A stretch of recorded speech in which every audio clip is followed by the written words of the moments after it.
Hello and welcome to this edition of Fulton Justice. I'm your host, Yolanda Lewis, District Court Administrator for the Atlanta Judicial Circuit. Thank you for joining us. Today's show features Superior Court Judge Jane Barwick, elected to the bench July of 2014 and beginning her term in 2015. Judge Barwick has already made a meaningful impact on the Superior Court bench. She currently presides over domestic relations cases in the Family Division, which is one of the largest family divisions in the state of Georgia. A native Atlantan, Judge Barwick has dedicated her legal career to serving citizens right here in her hometown.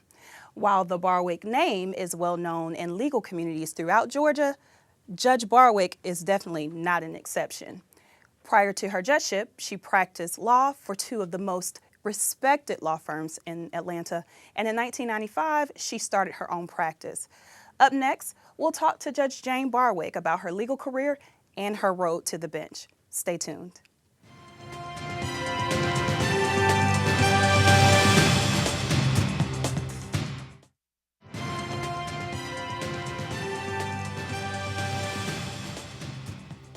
Welcome back to Fulton Justice. Joining us now is the newest Fulton County Superior Court Judge, Judge Jane Barwick. Welcome, Judge Barwick. Thank you. So let's talk about, I want to talk about a lot of things, but we're going to talk about your work on the bench, but we want to know how you decided to become a judge. So let's start with your career as a lawyer. Tell us about your career prior to coming to the bench. I started I started clerking for a judge right out of law school. I clerked for Judge Bob Jordan on the state Supreme Court and did that for 2 years, and then went with a law firm with the intention of getting into trial work, and that was my passion, and that's what I wanted to do. And I ended up practicing family law at that firm with a number of excellent attorneys, all of whom practice to this day. And so I got interested and involved in family law early on in my career. Went with another wonderful firm in Atlanta. I've been very lucky with the lawyers that I've been able to practice with, and got away from family law for many, many years, then started my own firm and went back into it. So my practice has been almost entirely trial work and civil cases and a little bit of criminal cases. And how long have you been a practicing attorney? Well, that's a great question for another person, but if you want me to answer it, I've graduated from law school in 1979. Wow. So you have been a member of the bar for a very long time Since here in March Atlanta. 20th, 1979. Okay. So I learned some interesting facts about you and your background and your family. You're not the first lawyer in your family. Far from it. We're lousy with lawyers. I have two brothers. In fact, our entire generation are lawyers, and two brothers with whom I'm very close, who are both lawyers in Atlanta, Milton and Bill. We have a sister-in-law who's a lawyer, Donna, and then our father was a lawyer who practiced in Atlanta for most of his career, but he was from a small town in middle Georgia called Louisville. His father was a lawyer, so he practiced with his father growing after he passed the bar and went to work in Louisville, Georgia. I can't imagine a dinner or a family reunion with that many lawyers at the table. It has to be quite interesting. It's hard to get a word in. It's hard to break into the conversation. As I can imagine. So tell me a little bit about what you miss most. You know, we're going to talk about your role on the bench and moving in that direction, but what do you miss most about being a practicing attorney? I absolutely love. I love having one side whose cause you took up, and there was just something so compelling about taking a story and presenting it to other people, and add to that, just the law itself and research and studying and bringing it all to bear at one moment in a courtroom was just absolutely thrilling to me. And so I do miss being an advocate. Yeah. Are there any people who have motivated you or just kind of been the shining light in your legal career? Well, That's a wonderful question, and many people, I'd have to first point to the judge that I first worked for. There's a very special relationship between judge and clerk, and it's almost like unlike any other relationship. And Robert Jordan, Bob Jordan, for whom I clerked, was just a wonderful man and taught me above all a real concept of patience and just a absolutely perfect temperament. And was very kind with me, and so that's somebody whom I would point to outside my family. But then obviously I do have a number of examples within my family, and I would certainly cite my father. He was absolutely the light of my life, and the one person who got me interested in law at probably literally the age of 6. So It's an early age. it's been a concentrated life. Yeah, definitely. So we want to talk about your career as you moved towards being a judge. I mean, when did you know that you wanted to be a judge? I mean, I think people practice law for sometimes long periods of time before they make a decision that they want to move into the judgeship realm. So tell me, when did you know? Well, if you like the courtroom, and if you really see that as your canvas, it becomes very apparent to every lawyer that there's a seat in there that looks like a good seat, and that's the seat of the judge. And I became kind of enthralled with that role. But then I've also got to confess, going back a little bit, that one of the lawyers in that ancestry I cited was my grandfather, who was a judge. Right. And you know, when you love your dad, and the person your dad loves the most, he calls not dad but judge. It takes on a veneration, and it takes on a kind of a magical quality. So I thought that was the person to be. So tell me, what have you enjoyed most about being the newest member of the Superior Court bench? First of all, without question, I am so lucky, and I'm lucky for so many reasons, but I am so lucky that I get to work with the group of people that I work with. Naturally, I love the job, and I love the law, and I love this role, and I worked hard to get it. But I never really, for some reason, I never thought how much I would enjoy the people that I spend, 9 to 10 hours a day with, and so the staff that I'm privileged to work with have been wonderful. They've been hardworking and dedicated, and then I also, by the way, get to work with a great administration.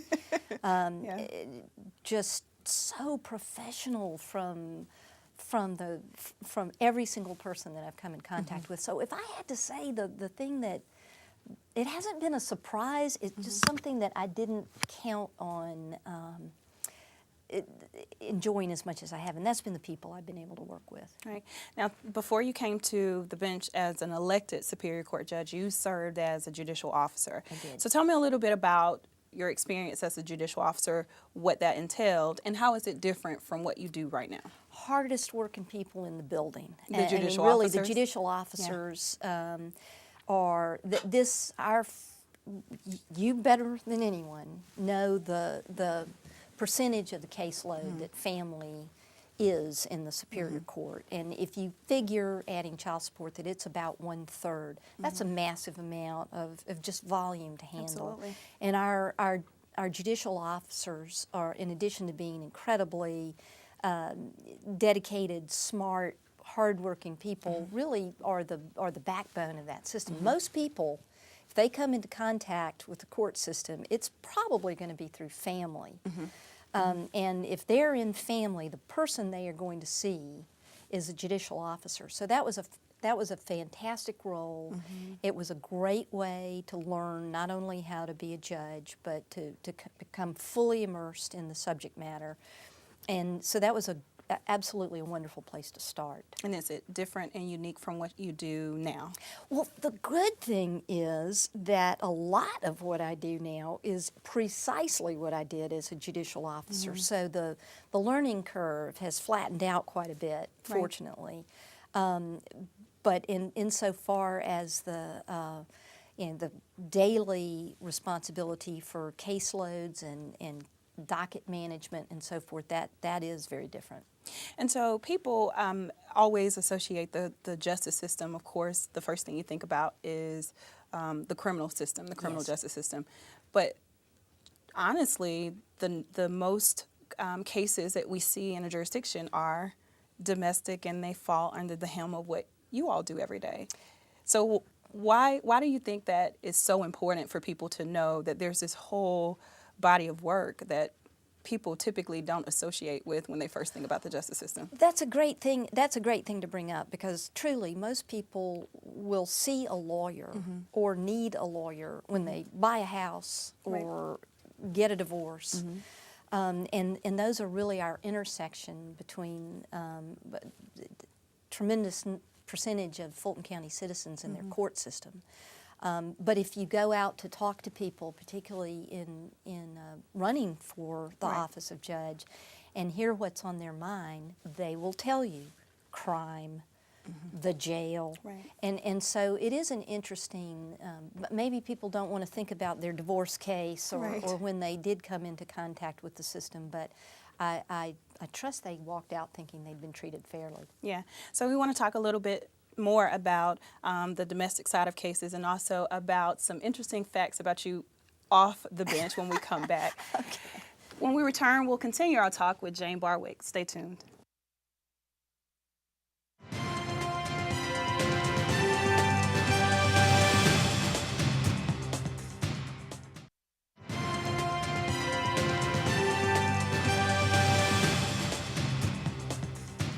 Welcome back. We've been speaking with the newest member of the Superior Court bench and her work as an attorney and a judge, Judge Jane Barwick.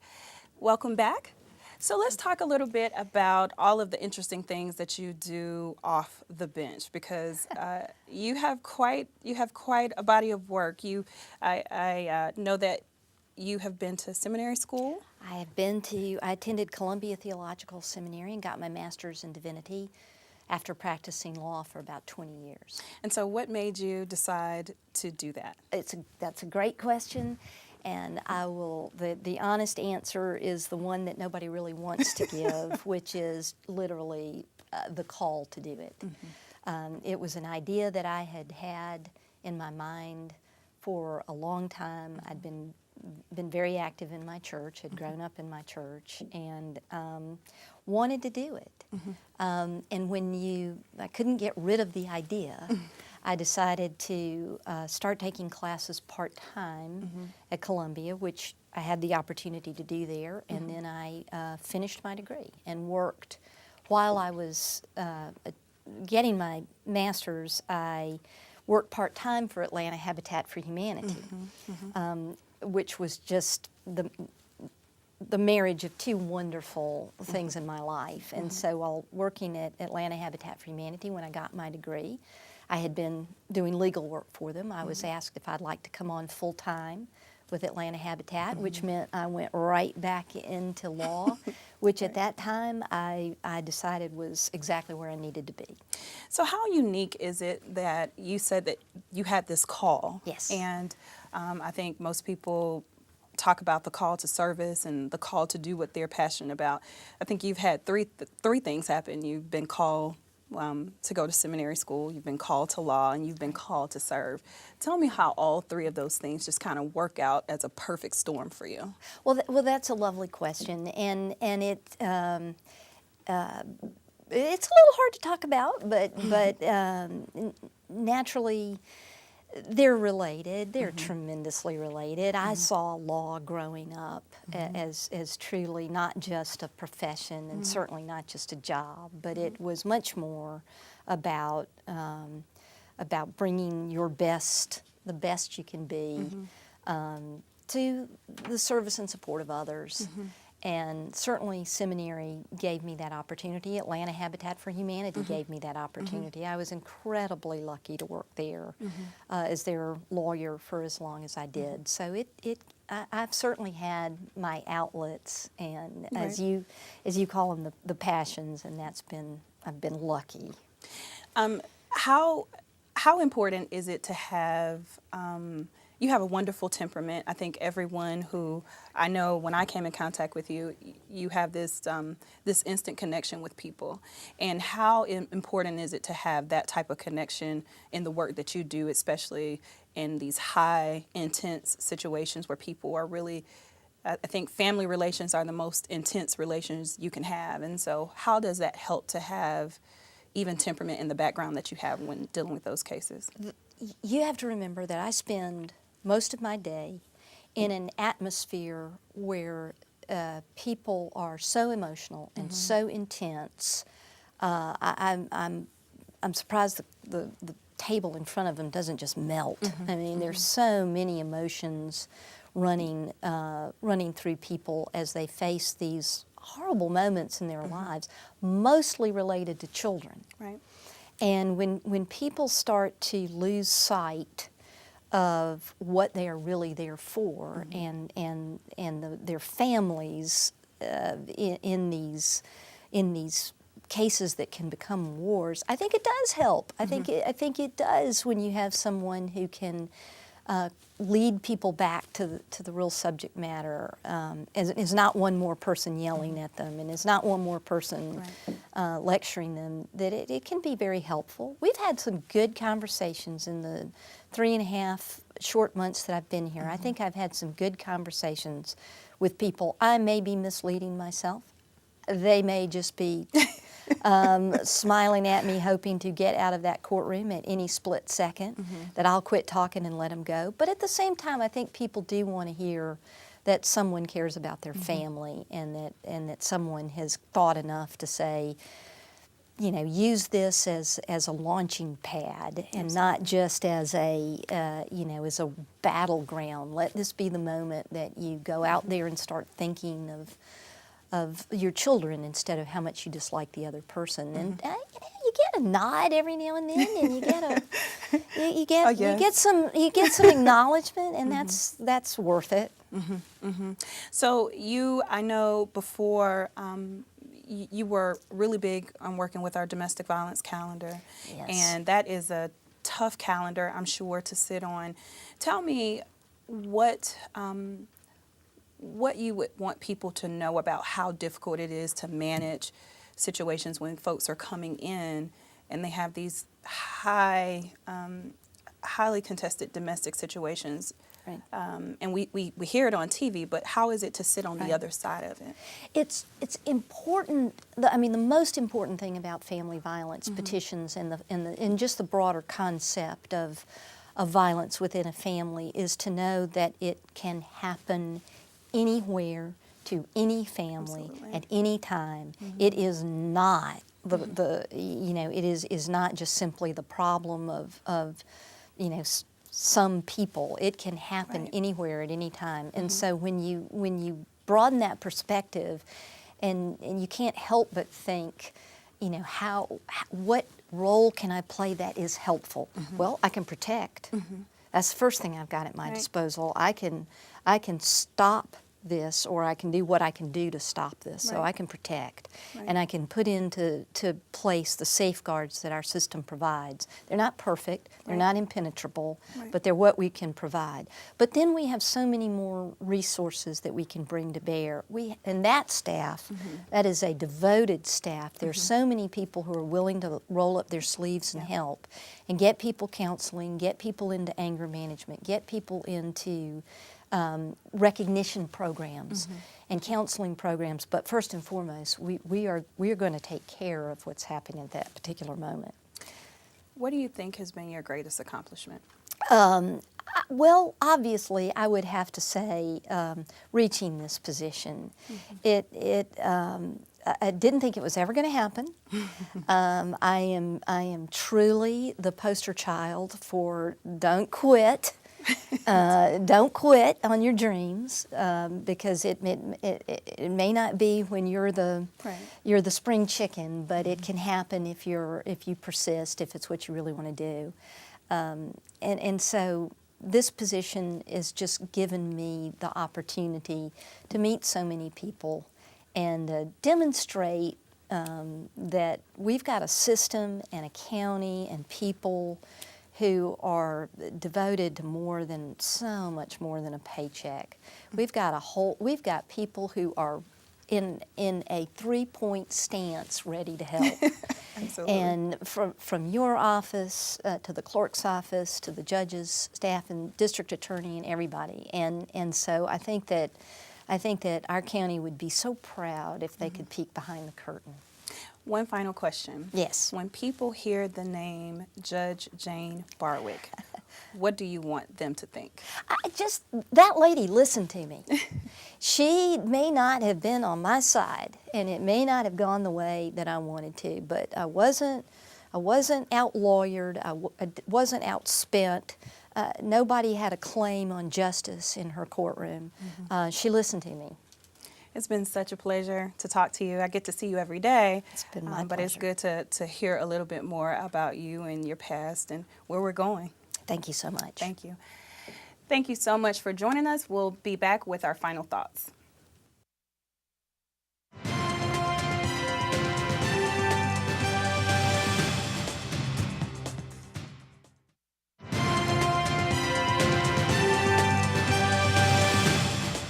To borrow a quote from Oprah Winfrey, there is no greater gift you can give or receive than to honor your calling. It's why you were born and how you become most truly alive. Today we had the opportunity to talk to Judge Barwick, who clearly answered the call to serve. People who know her would likely say that she matches her wit with laughter and her passion for justice with fairness. Each day, Judge Barwick renews her commitment to the administration of justice, serving in the community that she loves. It has been a true honor and a pleasure to introduce you to the newest member of the Superior Court of Fulton County. Special thanks to our guest today, and thank you for joining us for Fulton Justice. We'll see you next time.